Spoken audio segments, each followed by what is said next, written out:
드디어 예수님께서 왜 이 땅에 오시는지, 이 땅에 오신 이유가 무엇인지, 무엇을 해야 하는지를 제자들에게 말씀을 하셔요. 우리 21절 말씀 한번 읽어봅시다. 21절 시작. 그때로부터 예수 그리스도께서 자기가 예루살렘에 올라가 장로들과 대제사장들과 서기관들에게 많은 고난을 받고 죽임을 당하고 제3일에 살아나야 할 것을 제자들에게 비로소 나타내시니. 아멘. 예수님께서 평소에 자주 가끔씩 말씀을 하셨지만 제자들에게 또다시 이 말씀을 하십니다. 이 땅에 온 이유, 이 땅에서 무엇을 해야 하는지 말씀하신 대로 죽으시고 제3일에 살아나야 할 것, 이것에 대해서 분명히 말씀을 하셔요. 그런데 제자들 입장에서는 지금 예수님의 이 말씀이 그리 와닿는 것 같지가 않습니다. 아주 적절하지 않은 것 같습니다. 21절 초반절 첫 부분을 보시면 이때로부터라고 얘기하고 있어요. 이때로부터. 그러면 과연 그때가 언제인지 우리가 좀 살펴봐야 되겠죠? 우리 위에 있는 16절 말씀도 한번 읽어봅시다. 16절 시작.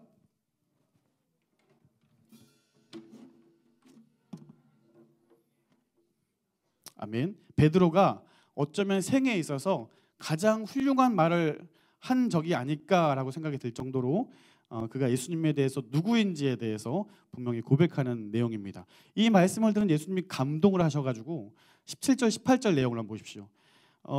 예수님께서 베드로를 향하여서 너는 교회라, 뭐 천국 열쇠를 주고 뭐 묶으면 묶고 풀리면 풀리고 뭐 이런, 아마 베드로가 그 당시에는 그 말이 다 어떤 말씀인지는 이해를 다 못할지라도 예수님의 그 축복의 말씀을 들으면서 자신감이 생겼을 거예요. 그리고 또 한 가지 야망이 생겼을 텐데, 그 모든 제자들에게 동일하게 있었던 그 야망이 뭐냐면 예수님께서는 정치적인 메시아로서 이 땅 가운데 왕으로 군림하실 것인데, 왕으로 군림하는 그날이 되면 한 자리 하겠다는 거죠. 그런데 베드로가 이러한 고백을 한 이후에 예수님께서 그런 어마어마한 축복을 하시니까, 야, 이거 예수님 바로 밑에가 나 아니냐, 이런 마음에 큰 기분 좋은 생각이 그에게 있었다라는 거죠. 바로 21절에서 말하는 이때로부터가 바로 이 순간을 얘기하는 거예요. 그러면 이때로부터 이어지는 내용은 뭐여야 하냐면, 이제 예수님께서 군사들을 조직하고 많은 사람들을 모으고 실제로 로마의 압제로부터 벗어나기 위해서 일련의 과정들을 설명해야 되는데, 이때로부터 어떤 말씀을 하시냐면 고난 받으시고 죽으시겠다라고 말씀을 하고 계시는 겁니다. 베드로가 듣기에 너무나 이상한 말인 거죠. 너무나 이상한 말이에요. 그래서 지금 베드로가 과연 지금 어느 장단에 맞춰 춤을 춰야 되는 거냐 모르겠는 거죠. 방금 축복해 주셔서 정말 이제 눈에 보이고 상상했던 모든 것들이 현실로 다가올 것 같았는데 이제는 죽으시겠다고 하니까, 왜냐하면 예수님께서 죽으시면 그들이 꿈꿨던 야망은 어떻게 되는 거예요? 사라지게 되는 거잖아요. 그들이 꿈꾸었던 한 자리, 그들이 꿈꾸어서 예수님께서 새롭게 다스릴 그 왕국에서 세상을 호령하고 세상을 통치할 그 모든 꿈들이 물거품처럼 사라지게 되는 거예요. 그래서 예수님께 생각을 하는 거죠. 아니, 예수님 지금 뭐 하시는 겁니까? 예수님 예루살렘 성에 입성하실 때 수많은 사람들이 환호하는 것을 들으셨잖아요. 갑자기 죽으신다는 게 무슨 말씀입니까?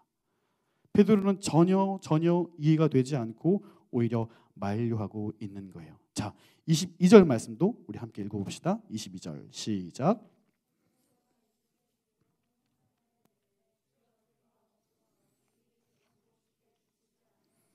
아멘.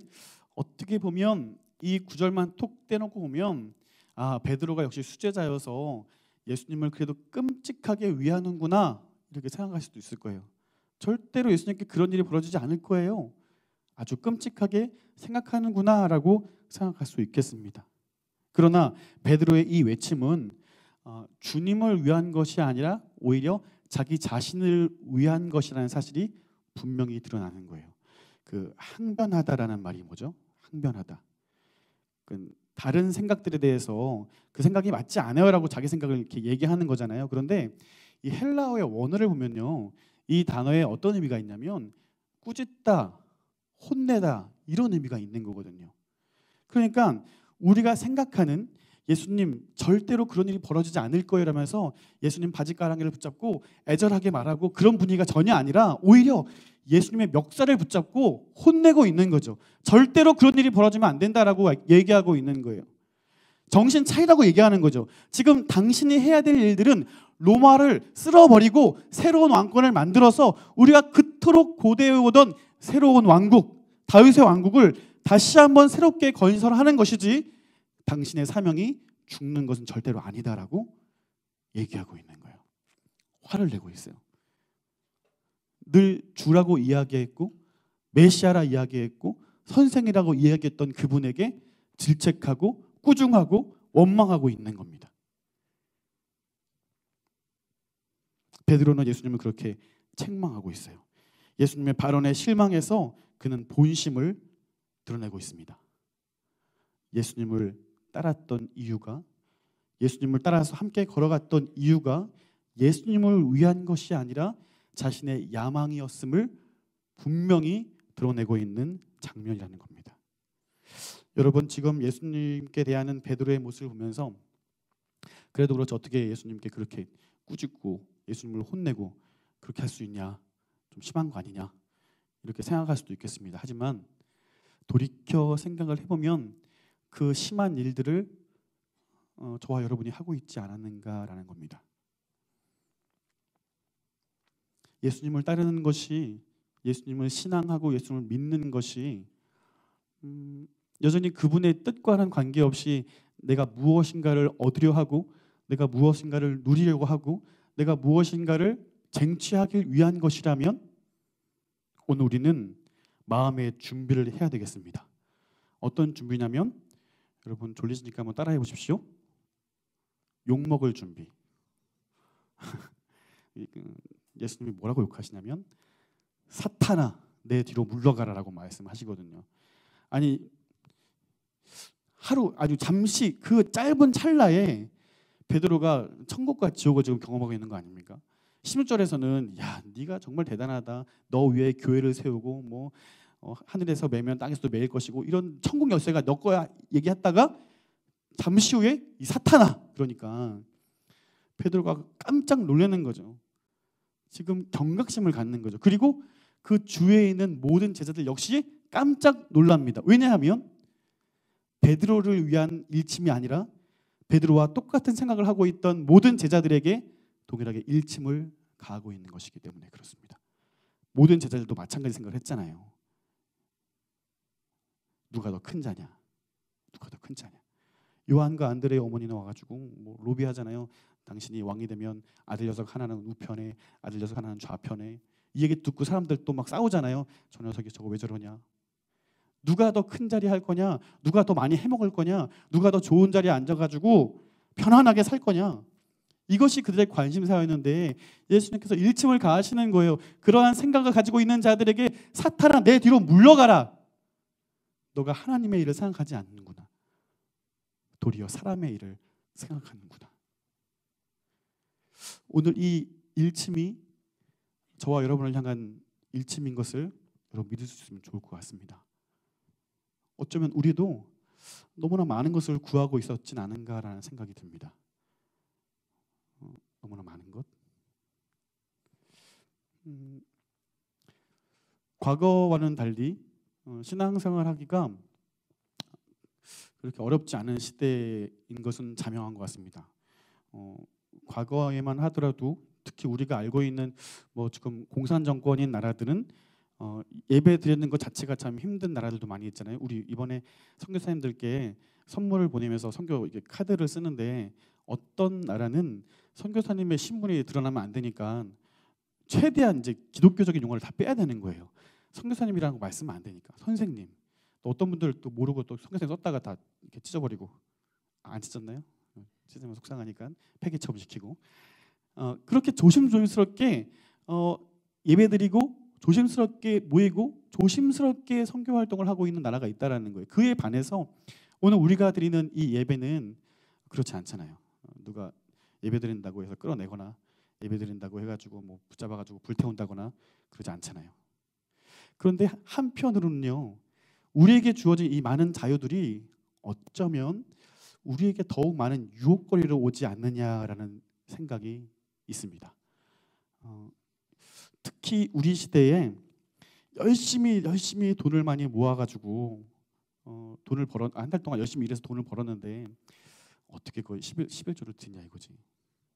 일주일 동안 열심히 일했는데 주말에는 좀 놀러도 가고 가족여행도 가고 심지어 교회 와서 그냥 앉아서 예배만 드리는 것도 아니고 교사해야 되고 뭐 리더 해야 되고 섬겨야 되고 이런 일 하니 너무 지치고 피곤하고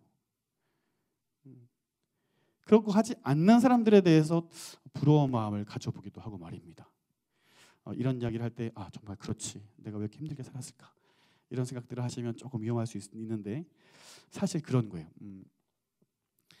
더 많이 누리고 더 많이 가지고 그래야 행복한 거야 그래야 성공한 거야 누가 가르쳐줬냐 이거예요. 다른 사람들보다 더 많이 누려야 되고 더 좋은 차 타야 되고 더 좋은 집에 살아야 되고 그게 행복한 거야 그게 인생의 행복이야 라고 누가 가르친 거냐고요. 누가 우리에게 와서 속삭인 거냐고요. 그게 정말 행복이라고 그게 정말 인생의 목적이고 그래야 정말 인생다운 인생을 사는 거라고 누가 우리에게 일러준 거냐고요. 예수님은 전혀 그런 말씀 하시지 않더라고요.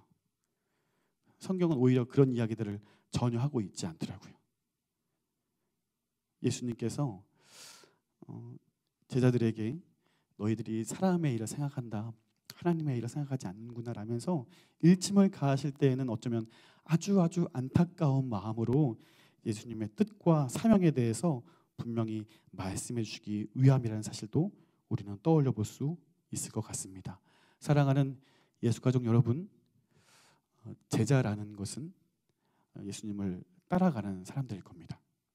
제자라는 것은 선생님을 존경하고 그분의 발자취를 조금이라도 담기 위해 애쓰는 사람들이 아마 제자일 겁니다. 제가 즐겨 시청하는 프로그램이 있었는데 지금은 아니니까 있었는데 그 개콘이라는 프로그램에 달인이라는 프로가 있었어요. 달인. 기억나시면 여러분 연세가 좀 있는 건데 달인이라는 프로그램이 있어요. 김병만 씨가 나와서 아주 여러 가지 소재들을 가지고 재미있는 꽁트를 하는데 저는 그 참 재밌게 보는데 달인을 김병만 씨를 주목했다기보다는 그 옆에 있는 노우진 씨를 좀 주목을 했습니다. 그 추리닝 파란색 추리닝 입고 이렇게 코 흐르는 분장하고 좀 약간 좀 부족해 보이는 이제 꾸미고 나와서 스승을 따른다고 하는데 뭔가 맨날 어설픈 거예요. 맨날 어설퍼. 그런데 그 개콘에서 달인이라는 프로그램이 종료되기 전까지 항상 그 자리에 있더라고요. 그 달인이 뭔가를 하고 애를 쓰는데 한번 따라해 보려고 따라해 보려고 노력을 하긴 하는데 잘 안 되더라고요. 잘 안 되면서 사람들에게 개그를 주긴 주는데 그 모습이 참 안타깝기도 하면서 저는 한편으로는 부족해도 정말 달인과는 전혀 거리가 멀어 보인다 할지라도 그 자리에 서서 늘 스승 곁에 머무르는 것 그것이 정말 제자의 모습이 아닐까라고 생각을 해보는 겁니다. 여러분 우리가 예수님의 제자라고 이야기를 할 때 때로는 괴리감이 있어요. 예수님 너무 완벽하시니까 우리는 그에 비해서 너무 연약하고 믿음이 있는 것 같다가도 우리에게 좀 어떤 유혹이나 슬픈 일이나 어려운 일이 다가오면 금방 믿음이 없는 사람처럼 굴 때가 있고 그래서 늘 괴리가 느껴져서 해봐야 소용없고 해봐야 점점 더 멀어지는 것 같고 그래서 이마저도 하지 않는 이러한 형국에 처해 있는 사람들이 있다면 여러분 부족하더라도 그게 너무 멀어 보이고 너무 거룩해 보이고 나와는 전혀 상관없는 길처럼 보인다 할지라도 그 길에 같이 머물러 서 있을 수 있는 저 여러분 될 수 있기를 바랍니다. 예수님께서 너는 아직 멀었구나 내쫓지 않으셔요. 너는 거룩과는 전혀 거리가 멀구나 내쫓지 않으셔요. 부족하지만 그 자리에 서 있고 아주 부족하지만 그 길을 걷기 위해 몸부림치고 그 좁은 길을 걸어가기 위해 애쓰고 하나님께서 원하시는 길을 가기 위해서 사람의 일을 버리고 하나님의 일을 떠올리고 믿음으로 그 길을 걸어가는 자들을 주님께서 기뻐하신다라고 말씀하고 있습니다. 우리 다 함께 24절 말씀 한번 읽어볼게요. 24절입니다. 시작.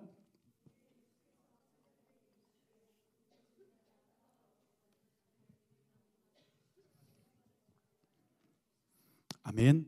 예수님께서 제자들에게 드디어 진정한 제자가 되려면이라고 분명한 교훈을 말씀해 주고 있어요. 그러니까 나를 따라오려거든, 이 말이 무슨 말이냐면 너희가 제자가 되려거든이라는 거예요. 그러면서 마지막 부분에 나를 따를 것이니라 라고 말씀하고 있어요. 스승을 따르는 것, 그것이 제자의 일입니다. 스승을 따라가는 것, 그것이 제자가 본받고 그 길을 온전히 걸어가는 것, 그것이 바로 제자의 모습이에요. 그리고 예수님께서 그 따른다는 것에 대해서 두 가지의 훈련을 우리에게 말씀해 주고 계십니다. 첫 번째는 뭡니까? 자기 부인입니다. 자기를 부인하고 라고 되어 있어요. 베드로가 예수님께 항변하기를 예수님 절대로 죽으실 일 없을 거예요. 절대로 그 일이 벌어지지 않을 거예요. 라고 항변했어요. 예수님을 자신을 돌보라고 충고하고 있는 거죠. 그런데 예수님께서는 정반대의 말씀을 하십니다.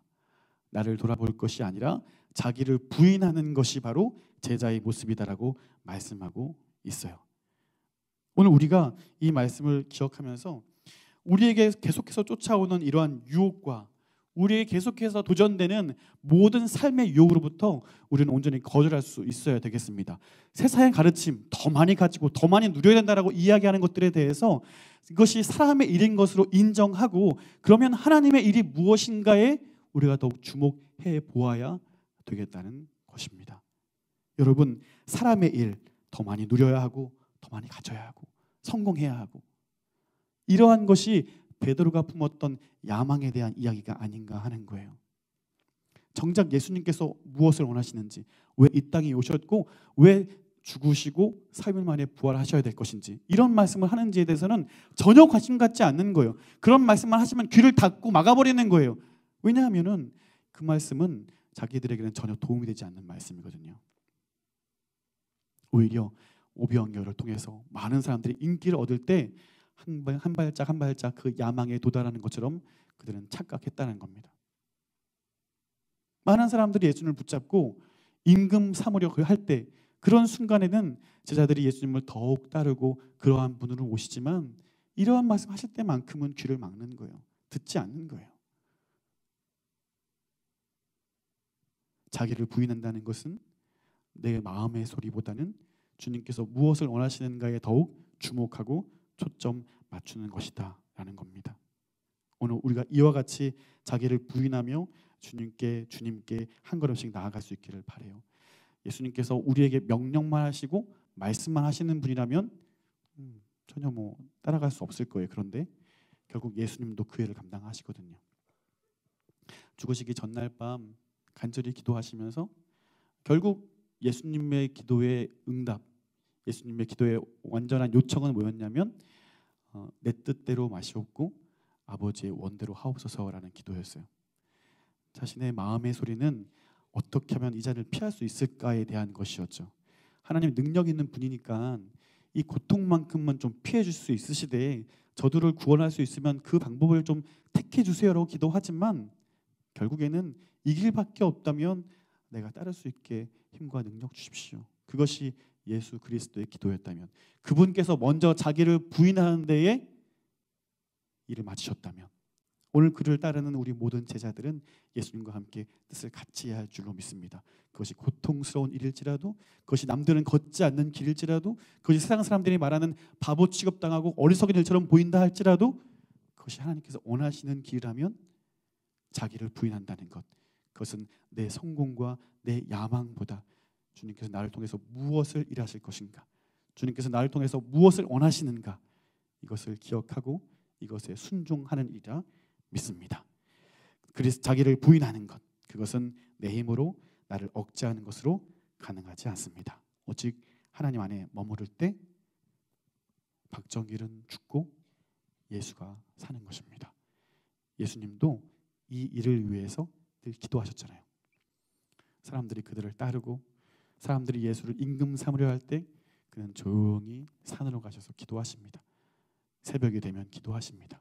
하나님의 뜻을 구하고 하나님의 뜻과 내 뜻을 일치시키기 위해서 늘 기도하는 분이었습니다. 두 번째, 제자로서의 두 번째 삶은 자기의 십자가를 지는 것입니다. 여러분, 십자가가 의미하는 것이 무엇입니까? 십자가 무엇을 의미하죠? 대번 나올 수 있는 것들이 아마 고난, 희생 이런 단어들일 거예요. 그러나 그 이면에 십자가가 의미하는 바는 뭐냐면 바로 비전입니다. 요즘 세상 사람들도 비전이라는 말을 많이 쓰는데 투자할 만한 전망 좋은 어떤 것들에 대해서 비전이 있다 이런 얘기들을 많이 하는데 우리가 말하는 비전은 전혀 그런 것과는 거리가 먼 것입니다.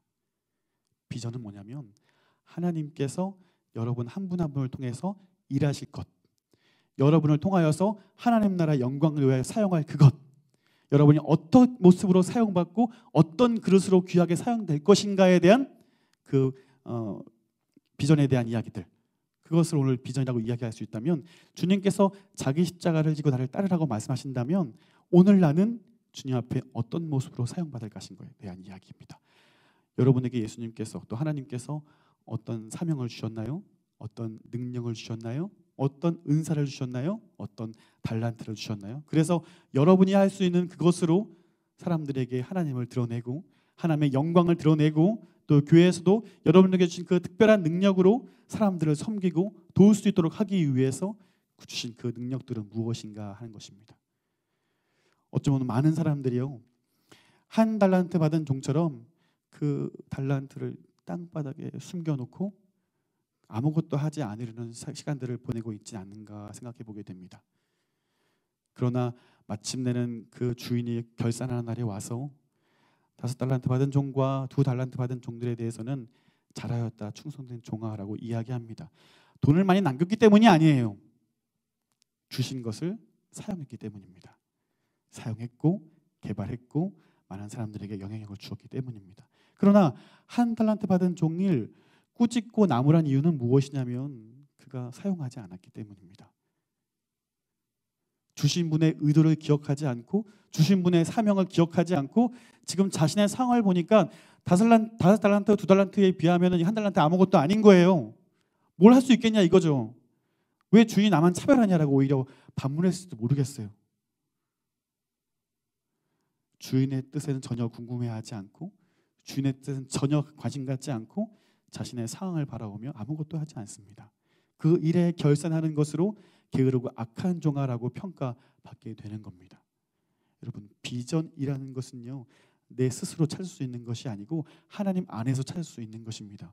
그리고 우리가 그 비전을 위해서 무엇인가를 감당하고 열심을 내고 사명을 낼 수 있는 이유는 우리가 주 안에 있을 때, 주 안에서 그 비전이 발견되어지고 확실한 것으로 우리가 경험되어질 때에 그 비전을 가지고 온전히 살아갈 수 있게 되는 것입니다. 지금 여러분에게 펼쳐진 상황과 여러분에게 펼쳐진 어떤 환경들이 그것을 좌지우지하는 것이 아니에요. 내 상황이 이렇기 때문에 나는 아무것도 할 수 없어. 내 상황이 이렇기 때문에 나는 중단하고 멈춰야 되고 낙심하고 한숨 쉬고 괴로워해야 돼라고 한다면 그것은 하나님 안에서 뜻이 발견되어지는 것이 결단코 아닐 것입니다. 사랑하는 예수 가족 여러분, 오늘 예수님께서 2가지의 명령을 말씀하십니다. 나를 따르려거든. 첫째, 자기를 부인하라라고 말씀하십니다. 나의 관심보다 하나님의 관심에 귀를 기울여 보십시오. 그리고 여러분, 기도할 때 많은 기도 제목들 말고요, 잠시 멈춰서 하나님의 뜻이 무엇인지를 한번 관심 가져보십시오. 2번째, 자기 십자가를 지고 나를 따르라고 말씀하십니다. 고난 받아라, 희생해라 이런 단어가 아닙니다. 하나님께서 여러분 한 분 한 분에게 주신 사명이 무엇인지를 기억해 보십시오. 여러분이 특별하게 하나님께 받은 그 귀한 달란트와 은사가 무엇인지를 기억해 보십시오. 너무나 많은 환경들 때문에 여러분 땅에 묻혀두고 있지 않았습니까? 여러 가지 환경들과 여러 가지 당연한 이유들 때문에 여러분 잠시 동안 멈추어 있지 않았습니까? 그러나 여러분 그것을 꺼내어서 주님께서 먼저 그 길을 걸어가신 것처럼 여러분의 십자가를 지고 주님 온전히 따르십시오. 그럴 때 우리가 예수님께서 기뻐하시는 온전한 제자가 될 줄로 믿습니다. 오늘 우리 예수 가족이 사명 선언문의 가장 첫 번째가 제자가 되어입니다. 제자가 되어를 생각한 다음에는 결단코 이 땅 위에 하나님 나라가 올 수 있도록 우리는 이를 감당할 수 없을 것입니다. 먼저 제자가 되십시오. 예수님을 따르는 수많은 사람들이 있었는데요, 예수님께서는 분명히 분류하십니다. 수많은 따르는 사람들에 대하여서는 무리라고 말씀하셔요. 그러나 동고동락하며 그분을 따라가는 사람들에게는 제자라고 말씀하십니다. 여러분은 무리입니까? 제자입니까? 제자라면 무엇을 최고의 가치로 두고 나는 지금 무엇을 바라보고 따르고 있는지를 점검하십시오. 지금 나에게 있어서 가장 큰 열망은 무엇이고 나에게 있어서 가장 큰 비전은 무엇이고 나를 움직이게 만드는 것들은 무엇입니까? 그것이 예수입니까? 그것이 하나님의 영광입니까? 아니면 사람의 일을 생각하는 많은 일들입니까? 오늘 이 물음을 여러분에게 스스로 던져보시고 오늘 주님께서 베드로에게 제자들에게 일침을 놓으시는 것처럼 오늘 저와 여러분에게 동일하게 말씀하신다면 주님, 내가 사람의 일을 중지하고 하나님의 일을 따르는 제자가 되겠습니다. 결단할 수 있는 저와 여러분 되시기를 주님의 이름으로 축원드립니다.